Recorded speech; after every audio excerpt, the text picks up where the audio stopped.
BBC প্রবাহে আপনাদের সবাইকে স্বাগত জানাচ্ছি। আমি শারমিন রমা। শুরুতেই দেখে নেব আজ কি থাকছে। পারমাণবিক কার্যক্রম বন্ধে ইরানকে ঘুষ দিতে চেয়েছিল যুক্তরাষ্ট্র, বিস্ফোরক দাবি পররাষ্ট্রমন্ত্রী আব্বাস আরাগচির। নবম রাতের মতো অব্যাহত ওয়াশিংটন তেহরান পাল্টাপাল্টি হামলা। পার্লামেন্ট অভিমুখে ককরোচ জনতা পার্টির পদযাত্রা ঘিরে অগ্নিগর্ভ দিল্লি, পুলিশের সাথে আন্দোলনকারীদের ব্যাপক সংঘর্ষ, সংহতি জানিয়ে বিরোধীদের অংশগ্রহণ। বিশ্বকাপ ফাইনালে পরাজয় ঘিরে আর্জেন্টিনার রাজধানীতে ব্যাপক সংঘর্ষ, পুলিশ সমর্থকদের ধাওয়া পাল্টা ধাওয়া, ফাঁকা গুলি, টিয়ারশেল নিক্ষেপ।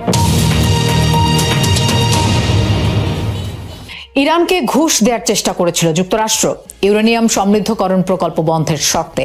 তেহরানকে নানা প্রকল্পের প্রলোভন দেখিয়েছিল, এমন বিস্ফোরক মন্তব্য করেছেন দেশটির পররাষ্ট্রমন্ত্রী আব্বাস আরাগচি। যুক্তরাষ্ট্রকে কড়া বার্তা দিয়ে বলেন, ইরানকে ভয় দেখানো কিংবা কেনা যাবে না। দেশটিতে মার্কিন অভিযান শুরুর অনেক আগেই পাল্টা হামলার প্রস্তুতি নিয়েছিল তেহরান, দাবি করেন এমন কথাও। যুদ্ধবিরতি ভেঙে আরেক দফা ক্ষেপণাস্ত্রের গর্জন, যুক্তরাষ্ট্র ও ইরান পাল্টাপাল্টি হামলায় উত্তপ্ত মধ্যপ্রাচ্য। এমন সময় গত বছর জুনে হয়ে যাওয়া 12 দিনের যুদ্ধ প্রসঙ্গে কথা বললেন ইরানের পররাষ্ট্রমন্ত্রী আব্বাস আরাগচি। সামনে আনলেন পর্দার আড়ালের গল্প। একটি ডকুমেন্টারির জন্য দেয়া সাক্ষাৎকারে আরাগচি বলেন, ইরানকে নিষেধাজ্ঞা শিথিল বা বিভিন্ন প্রকল্পের প্রলোভন দেখিয়ে ইউরেনিয়াম সমৃদ্ধকরণ কর্মসূচি থেকে সরাতে চেয়েছিল ওয়াশিংটন, কিন্তু সেই প্রস্তাব প্রত্যাখ্যান করেছিল তেহরান। এরপর হুমকি দিলেও তোয়াক্কা করেনি। আমাদের না ভয় দেখাতে পারবেন না ঘুষ দিতে। 12 দিনের যুদ্ধের আগেও ইসলামী প্রজাতন্ত্রকে প্রলোভন দেখানোর চেষ্টা করেছিল তারা। বলেছিল এটা করব সেটা করব, বিদ্যুৎ কেন্দ্র বানিয়ে দেব।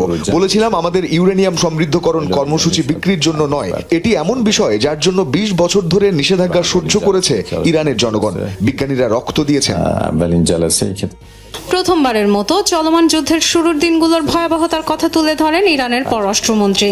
সর্বোচ্চ নেতা আয়াতুল্লাহ আলী খামেনিকে হত্যার শঙ্কা এবং আগেই প্রস্তুত করে রাখা গোপন প্রতিরক্ষা পরিকল্পনার কথাও প্রকাশ করেন।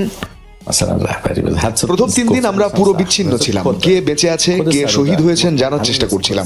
সবচেয়ে ভয়াবহ পরিস্থিতির জন্য আগে থেকে প্রস্তুত ছিলাম।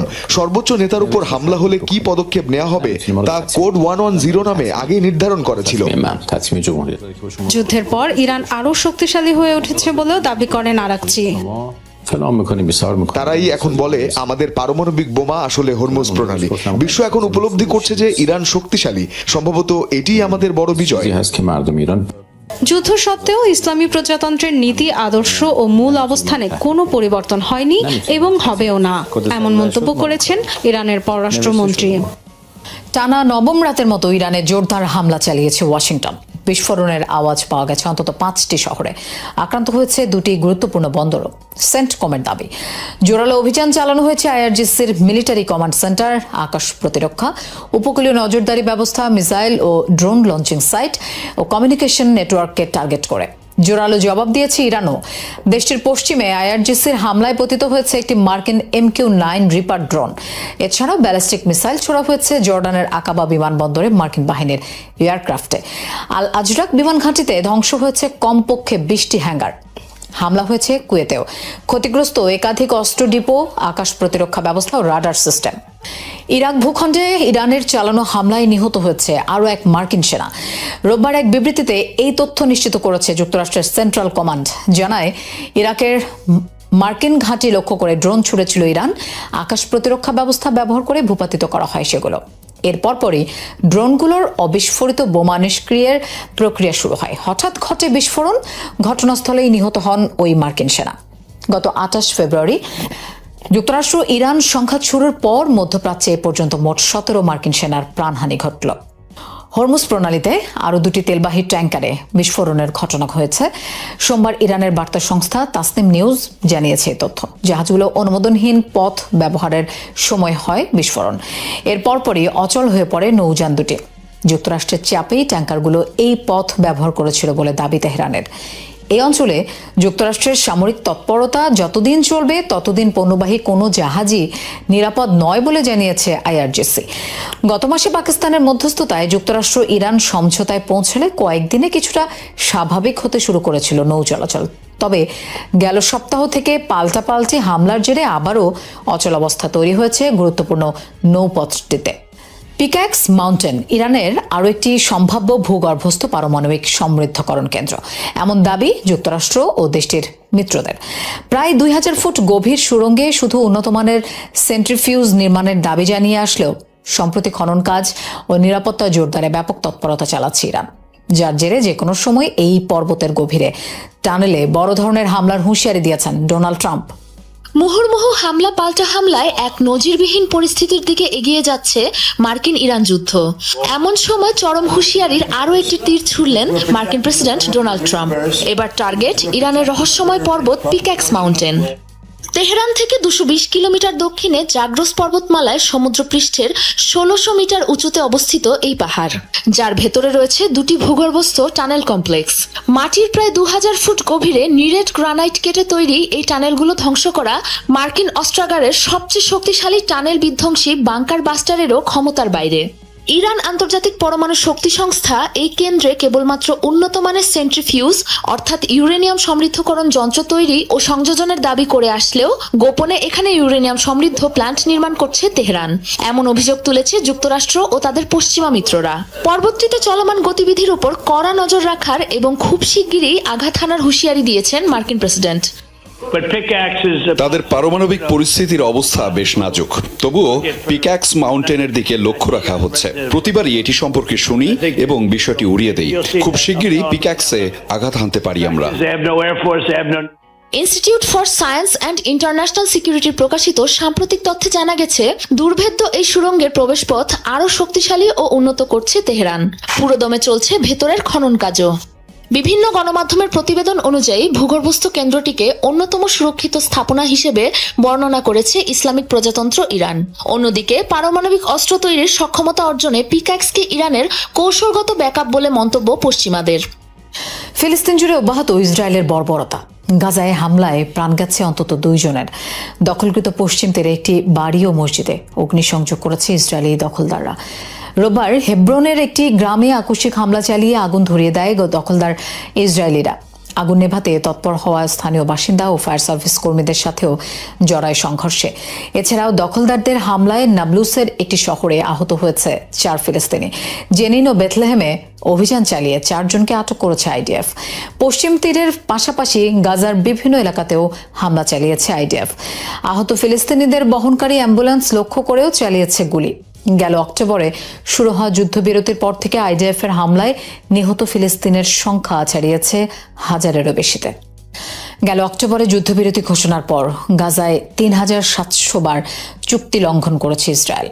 রোববার এক বিবৃতিতে এই তথ্য জানিয়েছে গাজার সরকারি মিডিয়া অফিস। যুদ্ধবিরতি চলাকালেই ইসরায়েলি আগ্রাসনে নিহত হন কমপক্ষে 1168 জন ফিলিস্তিনি। এছাড়া আহত 3734 জন। একই সময় আইডিএফের হাতে আটক হয়েছেন 149 ফিলিস্তিনি। চুক্তি অনুযায়ী উপত্যকায় 1.5 লাখের বেশি ত্রাণবাহী ট্রাক প্রবেশের কথা ছিল, কিন্তু এ পর্যন্ত মাত্র 60,000-এর কাছাকাছি ট্রাক ঢুকতে দেওয়া হয়েছে। এতে প্রয়োজনীয় ত্রাণের মাত্র 35% পৌঁছাতে পেরেছে গাজার ক্ষুধার্ত মানুষের কাছে। গাজায় ইহুদি বসতি পুনর্বহালের দাবিতে এবার বিক্ষোভ করেছে ইসরায়েলিরা। রোববার উপত্যকা অভিমুখে ব্যাপক বিক্ষোভ মিছিল করে কয়েকশো ইসরায়েলি। ইসরায়েল সীমান্ত পেরিয়ে গাজায় রীতিমতো অনুপ্রবেশ করে উচ্ছেদ হওয়া বসতি পুনরায় স্থাপনের দাবি তোলে তারা। যোগ দেয় বহু কট্টরপন্থী একাধিক মন্ত্রী ও সরকারি কর্মকর্তা। নিয়মানুযায়ী সংবেদনশীল এলাকাটিতে জনসমাগম নিষিদ্ধ থাকলেও বিক্ষোভকারীদের কোনো ধরনের বাধা দেয়নি আইডিএফ সেনারা। নিয়ম ভেঙে পতাকা হাতে গাজা সীমান্তে হাজির শত শত ইসরায়েলি। 21 বছর আগে গাজার গুশ কাতিফ বসতি থেকে উচ্ছেদ করা হয় ইহুদিদের। বছর ঘুরে আবারও সেই দিনেই বসতি পুনঃস্থাপনের দাবি জানিয়ে সীমান্তে ইসরায়েলিদের বিক্ষোভ। ইসরায়েলি দখলদারদের সংগঠন নাচালা সেটেলমেন্ট মুভমেন্টের উদ্যোগে গাজা অভিমুখে আয়োজিত হয় এই বিক্ষোভ সমাবেশ। দাবি জানানো হয় উত্তর গাজায় 3 বসতি ইলেই সিনাই, দুগিত ও নিসানিতে ইসরায়েলিদের পুনঃস্থাপনের। এতে Itamar Ben Gvir, Bezalel Smotrich সহ ইসরায়েলের একাধিক কট্টর মন্ত্রী ও নেতা অংশ নেন। গেল 4000 বছর ধরে গাজা ইহুদিদের অধিকারভুক্ত এলাকা এবং এটা কখনোই ফিলিস্তিনিদের ছিল না। ফিলিস্তিন নামের কোনো রাষ্ট্রই কখনো ছিল না। রোমানরা ইহুদিদের নির্বাসিত করার পর এই অঞ্চলকে ফিলিস্তিন ঘোষণা করেছিল, কিন্তু আমরা আমাদের জমি, আমাদের অধিকার আদায় করতে ফিরে এসেছি। গাজায় ইহুদিদের বসতি স্থাপন করা হবে। মার্কিন প্রেসিডেন্ট যেভাবে বলেছেন, আমরা ফিলিস্তিনিদের দেশ ত্যাগ করিয়ে ছাড়বো। গাজায় ইহুদি এলাকা গড়ে তোলা অত্যন্ত প্রয়োজন, কারণ এটা আমাদের অংশ। ইয়েলো লাইন সীমান্তে যে কোনো ধরনের জনসমাগম নিষিদ্ধ। বিপুল সংখ্যক পুলিশ ও সেনা থাকা সত্ত্বেও বিক্ষোভকারীদের বাধা দেয়নি তারা। জড়ো হওয়ার 10 মিনিটেরও কম সময়ে ব্যারিকেড পার হয়ে অনুপ্রবেশ করতে শুরু করে বিক্ষোভকারীরা। পরে নিজে থেকেই সরে যায় সেনারা। 20 বছর আগে আমাদের এখান থেকে উচ্ছেদ করা হয়েছিল। আমরা এখন আর চুপ করে বসে নেই। পশ্চিম তীরের জুডেয়া ও সামারিয়ার উন্নয়ন চোখে পড়ার মতো। আমাদের দাবি গাজাতেও ঠিক এমনটাই করা হোক। ইসরায়েলি মানবাধিকার সংস্থা গিশার হিসাব অনুযায়ী বর্তমানে গাজায় অন্তত 60% এলাকার নিয়ন্ত্রণ তেল আবিবের হাতে। আলোচিত ককরোচ জনতা পার্টির পার্লামেন্ট মার্চ কর্মসূচিকে কেন্দ্র করে অগ্নিগর্ভ হয়ে উঠেছে দিল্লি। ভারতের শিক্ষা ব্যবস্থায় আমূল সংস্কার, প্রশ্ন ফাঁস বন্ধ এবং কেন্দ্রীয় শিক্ষামন্ত্রী ও প্রধানমন্ত্রীর পদত্যাগের দাবিতে এই কর্মসূচি দেওয়া হয়। এ সময় আন্দোলনরতদের উপর লাঠিচার্জ এবং টিয়ার গ্যাস ছোড়ে পুলিশ। আটক করা হয় বেশ কয়েকজনকে। আহত হয়েছে বহু মানুষ। এদিকে এই কর্মসূচিতে সংহতি জানিয়ে যোগ দেয় ভারতের বিরোধী রাজনৈতিক দলগুলো। পার্লামেন্ট চত্বরের ভেতরেই বিক্ষোভ করেন বিরোধী এমপিরা। ককরোচ জনতা পার্টির পার্লামেন্ট মার্চ কর্মসূচিতে অংশ নিতে আসা বিক্ষোভকারীদের লক্ষ্য করে এভাবেই একের পর এক টিয়ার গ্যাস ছোড়ে পুলিশ। তারপরও ব্যারিকেড ভেঙে পার্লামেন্ট অভিমুখে এগিয়ে যেতে থাকেন আন্দোলনকারীরা। এক পর্যায়ে তাদের উপর করা হয় লাঠিচার্জ। সোমবার ভোর থেকেই দিল্লির ঐতিহাসিক যন্তর মন্তর যেন পরিণত হয় হাজারো শিক্ষার্থী এবং তরুণের মিলন মেলায়। ভারতের বিভিন্ন প্রান্ত থেকে আসা আন্দোলনকারীরা শিক্ষা ব্যবস্থার সংস্কার, প্রশ্ন ফাঁসের বিচার এবং কেন্দ্রীয় শিক্ষামন্ত্রী ও প্রধানমন্ত্রীর পদত্যাগের দাবিতে স্লোগানে মুখর করে তোলেন পুরো এলাকা। পার্লামেন্ট অভিমুখে পদযাত্রা ঠেকাতে যন্তর মন্তর ঘিরে বহু স্তরীয় নিরাপত্তা বলয় গড়ে তোলে দিল্লি পুলিশ। শত শত পুলিশের পাশাপাশি মোতায়েন করা হয় আধা সামরিক বাহিনীর সদস্যদেরও।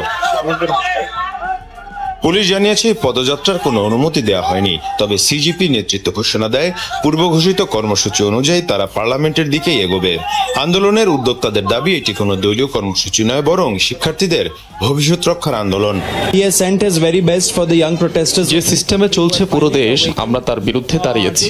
শান্তিপূর্ণভাবে গেল 1 মাস ধরে আমরা কর্মসূচি পালন করে আসছিলাম। এদিকে আন্দোলনের সংহতি জানিয়ে এতে অংশ নেয় ভারতের বিরোধী রাজনৈতিক দলগুলো। পার্লামেন্ট চত্বরে বিক্ষোভ করেন বিরোধী এমপিরা। সরকার আপনা ধর্ম নিভা রহি হ্যায়। আমি একজন ভারতীয়, এদেশের সন্তান হওয়ার কারণেই সেই দায়বদ্ধতা থেকে এই বিক্ষোভে অংশ নিয়েছি। সরকার যে অন্যায় করছে তার সামনে চুপ করে থাকার সুযোগ। ভারতীয় युवा होने के नाते युवाओं का दर्द। দিল্লির যন্তর মন্তরে শুরু হওয়া এই আন্দোলন এখন শুধু প্রশ্ন ফাঁসের প্রতিবাদেই সীমাবদ্ধ নেই। এটি ধীরে ধীরে ভারতের তরুণদের মধ্যে শিক্ষা, কর্মসংস্থান এবং সরকারের জবাবদিহি নিয়ে বৃহত্তর অসন্তোষের প্রতীক হয়ে উঠেছে। পার্লামেন্ট অধিবেশন চলাকালে বিক্ষোভ কতটা রাজনৈতিক চাপ তৈরি করতে পারে সেটি এখন সবচেয়ে বড় প্রশ্ন। আর্জেন্টিনার হারে দাঙ্গার রাজধানীতে পরিণত হলো বুয়েনোস আয়ার্স। ম্যাচ হারার পরপরই পুলিশের সাথে ব্যাপক সংঘর্ষে জড়ায় আর্জেন্টাইনরা। দফায় দফায় ধাওয়া পাল্টা ধাওয়া চলে নিরাপত্তা কর্মীদের সাথে। পুলিশকে লক্ষ্য করে ইট পাটকেল বোতল ছুড়ে বিক্ষুব্ধরা। নিজ দেশ ছাড়া ব্রাজিলেও বেশ কিছু স্থানে মারামারিতে জড়ায় আর্জেন্টাইন ফ্যানরা। এই দৃশ্য আর্জেন্টিনার রাজধানী বুয়েনোস আয়ার্সের। ম্যাচ হারার পরপরই ক্ষোভে ফেটে পড়ে অনেক ভক্ত সমর্থক। নিজ দেশের রাজধানীতেই চালায় তাণ্ডব। ফাইনাল ম্যাচ উপভোগে রাজধানীর ঐতিহাসিক অবেলিক্স চত্বরে জড়ো হয়েছিল আলবিসেলেস্তা ফ্যানরা। ম্যাচ শেষে কোনো রকম কারণ ছাড়াই হুট করে উত্তেজিত হয়ে পড়ে জনতা, জড়ায় সহিংসতায়। পুলিশের উপর চড়াও হতে শুরু করেন সমর্থকেরা। উত্তপ্ত হয়ে ওঠে পরিস্থিতি। উত্তেজিত জনতাকে ছত্রভঙ্গ করতে ধাওয়া দেয় পুলিশ, ছড়ে টিয়ার শেল ও ফাঁকা গুলি। জবাবে নিরাপত্তা কর্মীদের দিকে বোতল ও পাথর ছুড়তে থাকেন আর্জেন্টাইন ফ্যানরা। রণক্ষেত্রে পরিণত হয় পুরো এলাকা। সংঘর্ষের জেরে বন্ধ হয়ে যায় রাজধানীর প্রধান কয়েকটি সড়ক। এ ঘটনায় পুলিশ সহ আহত হন বেশ কয়েকজন। ওবেলিক্স সহ আশপাশের এলাকায় মোতায়েন করা হয় অতিরিক্ত নিরাপত্তা কর্মী। এছাড়াও ব্রাজিলের রিও ডি জেনেরিওতে পুলিশের সাথে হাতাহাতি হয়েছে আর্জেন্টিনার সমর্থকদের। সংঘর্ষে জড়ায় বেশ কয়েকজন ব্রাজিল ভক্ত। স্পেনের বিশ্বকাপ জয়ে মাতোয়ারা, মাদ্রিদ, বার্সেলোনা সহ বড় বড় শহর। উল্লাসে অংশ নিয়েছেন প্রবাসী বাংলাদেশিরাও। নানা আয়োজনের মধ্য দিয়ে উদযাপিত হচ্ছে বিশেষ এই অর্জন। স্পেনের বার্সেলোনা থেকে আর্জেন্টিনাকে অতিরিক্ত সময় একমাত্র গোলে হারিয়ে বিশ্বকাপ গড়ে তুলল স্প্যানিশরা। ঘুচল 16 বছরের অপেক্ষা। আবারও ফুটবলের সিংহাসনে বসল স্প্যানিশরা। স্পেনের এই জয়ে মাদ্রিদ, বার্সেলোনা, ভ্যালেন্সিয়া সব ছোট বড় শহরে উৎসবের আমেজ বিরাজ করছে। রাস্তায় নেমেছে হাজারো সমর্থক। স্পেনের জাতীয় পতাকা হাতে করা হচ্ছে বিজয় মিছিল। নাচ, গান এবং আতশবাজির মধ্যে দিয়ে উদযাপন করা হয় স্পেনের দ্বিতীয় শিরোপা। এর চেয়ে দারুণ আর কিছু হতেই পারে না। দীর্ঘ 16 বছর ধরে এই দিনটার জন্যই অপেক্ষা করছি। গতবার যখন জিতেছিলাম আমার বয়স ছিল মাত্র 8 বছর। আমি স্পেন এবং এর বাইরেও প্রতিটা ম্যাচ দেখেছি। স্পেন দীর্ঘজীবী হোক, আমরা বিশ্ব চ্যাম্পিয়ন। খুব ভালো লাগছে, আমরা সত্যি খুব খুশি। হ্যাঁ, আমরা বলতে পারি যে আমরা জিতেছি। এই জয়টা আমাদের প্রাপ্যই ছিল। অপার আনন্দ, এক পূর্ণতা। সবকিছুতেই যেন আমি পরিপূর্ণ। সত্যি বলতে এই পৃথিবীতে ঈশ্বরের কাছে এর চেয়ে বেশি কিছু চাওয়ার ছিল না আমার শরীর আর সত্তা মিলেমিশে একাকার। ঈশ্বরকে ধন্যবাদ, ধন্যবাদ জীবনকে এই সময়ে, এই যুগে আমাকে অস্তিত্ব দেওয়ার জন্য। এই ঐতিহাসিক অর্জনে অংশ নিয়েছে দেশটিতে থাকা প্রবাসী বাংলাদেশিরাও। টেলিভিশন ও বড় পর্দায় পরিবার বন্ধুদের সাথে খেলা উপভোগ করেন তারা। স্পেন যে তারুণ্য নির্ভর টিম নিয়ে এসেছিল, এই প্রত্যাশায় তারা শিরোপা গড়ে তুলেছে। স্পেন যোগ্য দল হিসেবে জয়ী হয়েছে, আমরা অনেক আনন্দিত। আর্জেন্টিনাকে লজ্জাজনক হার হারাবে এটা আমরা আগ থেকে জানতাম এবং স্পেন তা করে দেখিয়েছে। স্পেনের সাথে যদি আর্জেন্টিনার খেলা হয় তাহলে মেসিকে অসহায়ের মতো দেখা যাবে। আজকে সারা বিশ্ব সেটা দেখলো, মেসি অসহায়ের মতো ছিল। আসরের সেরা দল হিসাবে বিশ্বকাপ স্পেনেরই প্রাপ্য ছিল, আর তারা তা পূরণ করতে পারায় খুশির জোয়ারে ভাসছে পুরো দেশ। মার্কিন ভাইস প্রেসিডেন্ট জেডি ভ্যান্স ও সেকেন্ড লেডি উষা ভ্যান্সের ঘর আলো করে জন্ম নিল চতুর্থ সন্তান। রোববার মেরিল্যান্ডের ওয়াল্টার রিড ন্যাশনাল হাসপাতালে জন্ম নেয় তাদের পুত্র সন্তান। নাম রাখা হয়েছে অ্যালেক নিল ভ্যান্স। নবজাতক ও মা দুজনই সুস্থ আছেন বলে জানা গেছে। যুক্তরাষ্ট্রের 150 বছরেরও বেশি সময়ের ইতিহাসে এই প্রথম কোনো ভাইস প্রেসিডেন্ট পদে থাকাকালে সন্তানের অভিভাবক হলেন। নবজাতক অ্যালেক ভ্যান্স ছাড়াও জেডি উষা দম্পতির ঘরে রয়েছে আরও 3 সন্তান। তাদের 2 জন ছেলে ও 1 জন মেয়ে। দক্ষিণ আমেরিকার দেশ গায়ানায় 133 যাত্রী নিয়ে উপকূলে একটি ফেরি ডুবে যাওয়ার ঘটনা ঘটেছে। নিখোঁজ বহু মানুষ। এখন পর্যন্ত নারী শিশু সহ জীবিত উদ্ধার করা হয়েছে অন্তত 67 জনকে। নিখোঁজদের সন্ধানে অব্যাহত জোরদার তল্লাশি। কর্তৃপক্ষের তথ্য মতে শনিবার 116 যাত্রী ও 17 ক্রু নিয়ে দেশটির রাজধানী জর্জ টাউন থেকে পোর্ট কাইতুমার উদ্দেশ্যে রওনা হয় ফেরিটি। পথিমধ্যে তীর থেকে প্রায় 7 মাইল দূরে উত্তর আটলান্টিক উপকূলে উল্টে যায় নৌযানটি। এরপর ফেরিটি থেকে জরুরি বিপদ সংকেত পাওয়ার পর উদ্ধার কাজে তৎপর হয় জরুরি বাহিনী। দুর্ঘটনার কারণ খতিয়ে দেখা হচ্ছে বলে জানিয়েছে পুলিশ। লাতিন দেশ পেরুতে অনুভূত হলো 5.3 মাত্রার ভূমিকম্প। প্রাণ গেছে 6 জনের, আরও 22 জন আহত।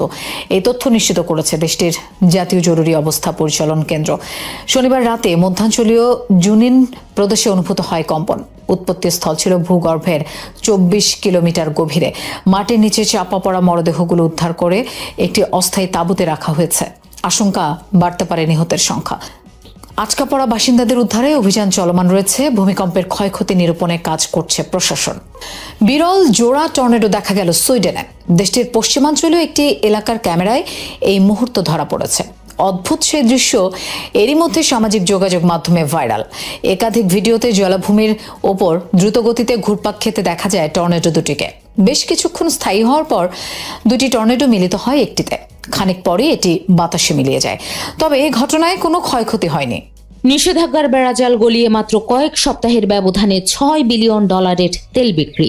হ্যাঁ, অবিশ্বাস্য মনে হলেও আন্তর্জাতিক রাজনীতির দাবার চালে ঠিক এই সুযোগটি লুফে নিয়েছে ইরান।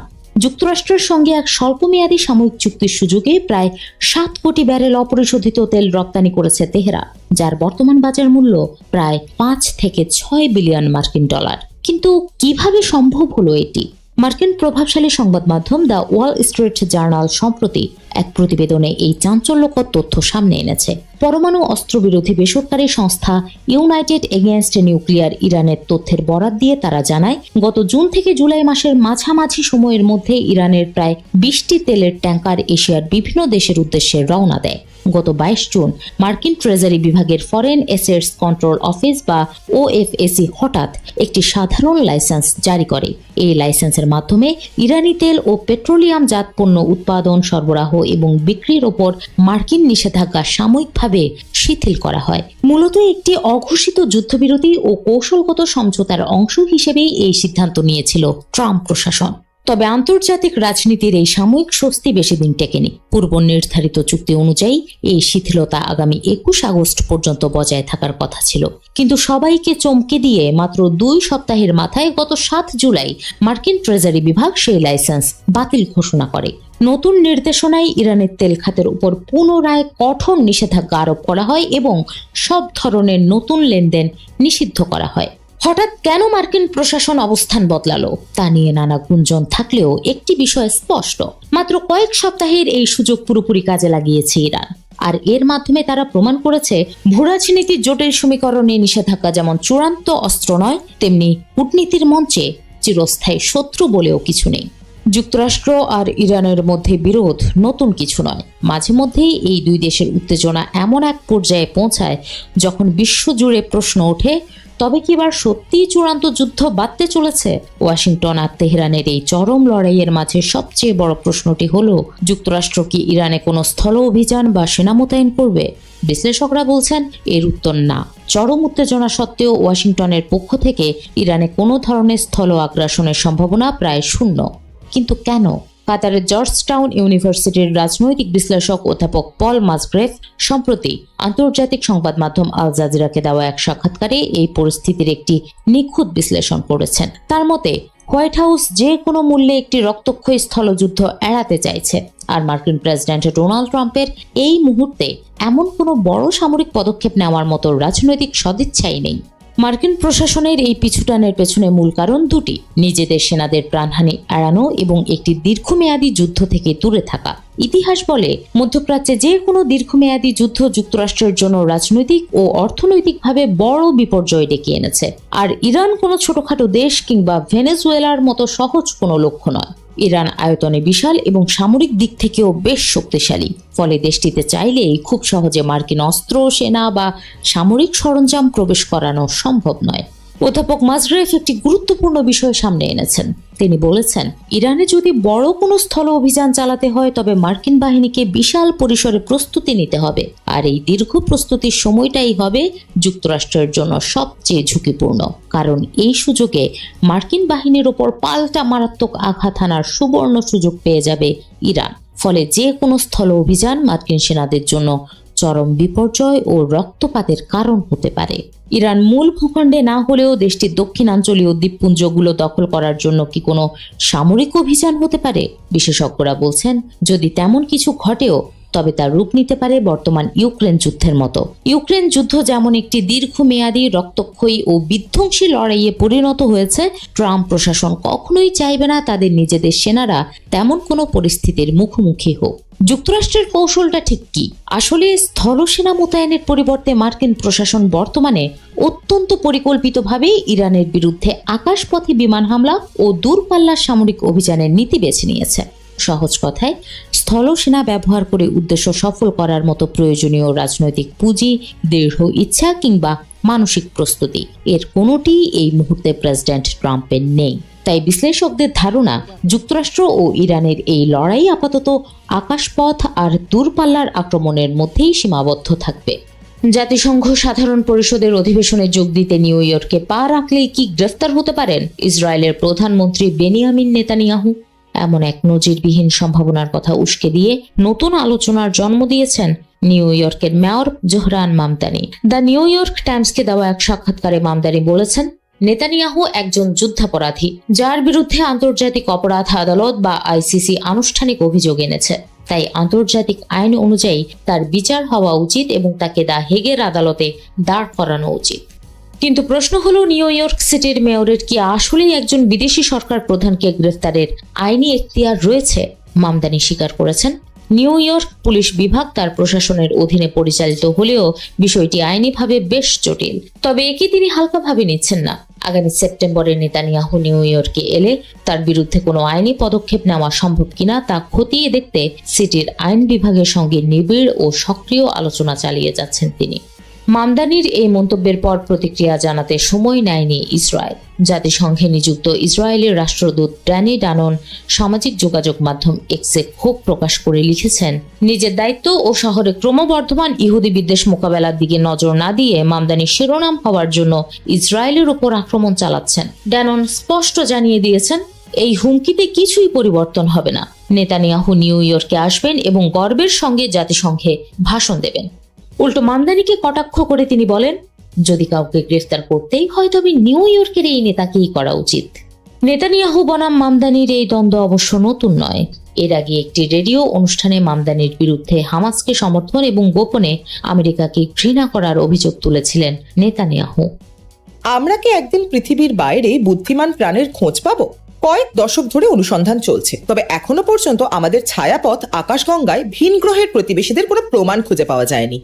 অন্য কোনো উন্নত সভ্যতা থেকে আসতে পারে এমন সংকেতও ধরা পড়েনি। তবে একটি সুপরিচিত সূত্র আছে যা দিয়ে সম্ভাব্য সংখ্যাটা আন্দাজ করা যায়। সেটি হলো ড্রেক সমীকরণ। 1961 সালে যিনি এটি তৈরি করেন তার নামেই এর নামকরণ। তাত্ত্বিকভাবে এই সমীকরণ বোঝায় আকাশগঙ্গায় কতগুলো উন্নত সভ্যতা থাকতে পারে যাদের পাঠানো সংকেত আমরা ধরতে পারি। এখানে 7টা ভেরিয়েবল কাজ করে। চলুন দেখি। প্রথমত জানতে হবে কি হারে নক্ষত্র সৃষ্টি হয়। এটা অনুমান করতে পারি গড়ে প্রতি বছর আমাদের আকাশগঙ্গায় সর্বোচ্চ প্রায় 10টা নতুন তারা জন্ম নেয়। দ্বিতীয়ত, সেই সব নক্ষত্রের অনুপাত জানা প্রয়োজন যেগুলো শেষ পর্যন্ত আমাদের মতো গ্রহ ব্যবস্থায় পরিণত হয়। নতুন পর্যবেক্ষণ বলছে এমনটা অনেক তারার ক্ষেত্রেই প্রযোজ্য। এরপর জানতে হবে সেই সব সৌরজগতে কতগুলো উপযুক্ত পরিবেশের গ্রহ আছে, অর্থাৎ বাস করা যায় এমন গ্রহ। অনুমান করা যায় প্রায় 20% সৌরজগতে অন্তত একটা এইরকম গ্রহ থাকে। তাতে এমন তাপমাত্রা থাকে যা জলের জন্য উপযুক্ত, আর আমরা জানি জল প্রাণের জন্য খুবই গুরুত্বপূর্ণ। পরের অংশটা আরো কঠিন। পরবর্তী ভেরিয়েবলগুলোর জন্য কোনো তথ্য নেই, শুধুই অনুমান। এই সম্ভাব্য বাসযোগ্য গ্রহগুলোর মধ্যে কতগুলোতে সত্যিই প্রাণের উদ্ভব হয়েছে সেই অনুপাত দরকার। এরপর কতগুলোতে সেই প্রাণ বুদ্ধিমত্ত অর্জন করে সেটাও জানতে হয়। তবুও হিসাব শেষ হয় না। এরপর দরকার এই বুদ্ধিমান প্রাণীদের কতজন যোগাযোগের জন্য এমন সংকেত ব্যবহার করে যা আমরা শনাক্ত করতে পারি। সবশেষে সময়ের বিষয়টা। একটা কাল্পনিক সভ্যতা কতক্ষণ ধরে এই ধরনের সংকেত পাঠাতে পারে? সংকেত কেবল আলোর গতিতেই ভ্রমণ করতে পারে এবং আকাশগঙ্গা অনেক বড়, তাই সেই সংকেত পেতে গেলে সময়টাও ঠিকমতো মিলতে হবে। ড্রেক সমীকরণে এমন অনেক ভেরিয়েবল আছে যেগুলো শুধু অনুমানই করতে পারি, তাই এটা নির্ভুল হিসাবের চেয়ে বেশি একটা চিন্তার অনুশীলন। আপনি যদি ভিন গ্রহে বুদ্ধিমান প্রাণের সম্ভাবনা নিয়ে আশাবাদী হন, তাহলে এই সমীকরণ হাজার হাজার সভ্যতার ভবিষ্যৎবাণী করতে পারে, অথবা কেবল সেই সভ্যতাটারই করতে পারে যা আমাদের পরিচিত এই পৃথিবীতেই। সবাইকে শুভকামনা জানিয়ে আমি শারমিন রমাজ এখানে বিদায় নিচ্ছি। ভালো থাকবেন।